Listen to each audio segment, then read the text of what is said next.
Tab কেলেঙ্কারিতে ফের মালদা থেকে গ্রেপ্তার 4। ট্যাব কেলেঙ্কারিতে ফের মালদা থেকে গ্রেপ্তার 4। আজ ধৃতদের বর্ধমান আদালতে তোলা হয়। স্কুল পড়ুয়ারা ট্যাবের টাকা না পাওয়ায় বর্ধমান সাইবার ক্রাইমে অভিযোগ জানায় জেলার একাধিক স্কুল কর্তৃপক্ষ।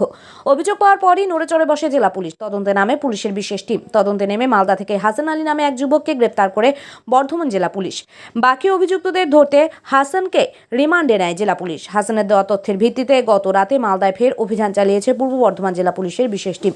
এই অভিযানে পিন্টু শেখ, জামাল শেখ, শ্রবণ সরকার ও রকি শেখ নামে 4 জনকে গ্রেপ্তার করা হয়েছে। ট্যাব ফান্ডের তছরুমি মামলায় তাদেরকে আদালতে হাজির করা হয়। মালদার ভগবানপুর কেবিএস স্কুলে চুক্তিভিত্তিক কম্পিউটার শিক্ষক রকি শেখের বিরুদ্ধে একাধিক স্কুলের অ্যাকাউন্টে লগইন ক্রেডেনশিয়াল সরবরাহ করার অভিযোগ রয়েছে, যা অর্থ তছরুপিতে সহায়তা করেছে বলে প্রাথমিক তদন্তে পাওয়া যাচ্ছে বলে জানায় জেলা পুলিশ। যে তরুণের স্বপ্ন স্কিমের আন্ডারে যে ক্লাস 11 স্টুডেন্টদের টাকা দেওয়া হয় ট্যাবলেট কেনার জন্য 10,000 টাকা করে প্রত্যেক স্টুডেন্ট পায়, তো ওনাদের 28 জন স্টুডেন্ট সেই টাকাটা পায়নি। তো সেই অভিযোগটা আমরা নিই এবং সেই টাকাটা ক্রেডিট হয়েছে, কিন্তু যে অ্যাকাউন্টগুলোতে যাওয়ার কথা সেই অ্যাকাউন্টগুলোতে যায়নি, অন্য অ্যাকাউন্টে গেছে যেগুলো স্কুলের কোনো স্টুডেন্টের অ্যাকাউন্ট নয়।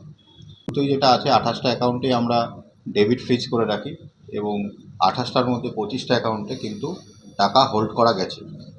আর এডুকেশন ডিপার্টমেন্টের সাথে আপনার কোঅর্ডিনেট করি এবং সেই ইনপুটগুলো ওয়ার্কআউট করে আমরা একজনকে আইডেন্টিফাই করি যে এই ক্রাইমটার মধ্যে ইনভলভ ছিল এবং সেই বেসিসে কালকে মালদায় আমাদের টিম পাঠানো হয়।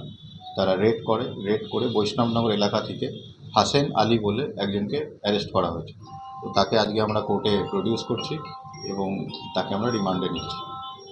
এর কম্পিউটারের ডিপ্লোমাও আছে এবং এর আমাদের যে দেখতে পাচ্ছি জুলাই মাসের একটা সার্টেন ডেটে এই বাংলার শিক্ষা পোর্টালে সে এন্ট্রি করে সে অ্যাকাউন্ট মডিফাই করেছিল এবং যে মডিফাইড অ্যাকাউন্টে আলটিমেটলি টাকাগুলো ক্রেডিট হয়েছে, যে অ্যাকাউন্টগুলো স্টুডেন্টের নয়।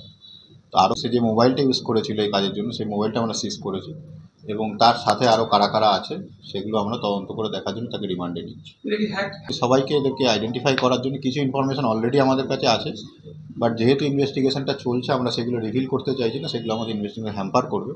বাট আরও যারা যখন আমরা তদন্ত সে জায়গায় পৌঁছায়নি, আমরা ভেরিফাই করছি কারোরই কোনো ইনভলভমেন্ট থাকলে সে কিন্তু তদন্তের আওতায় আসবে, সেটা আমরা পুরোটাই ভেরিফাই করে দিচ্ছি। গভর্নমেন্টের যে স্কলারশিপের টাকা সেটাকে সাইফন অফ করা।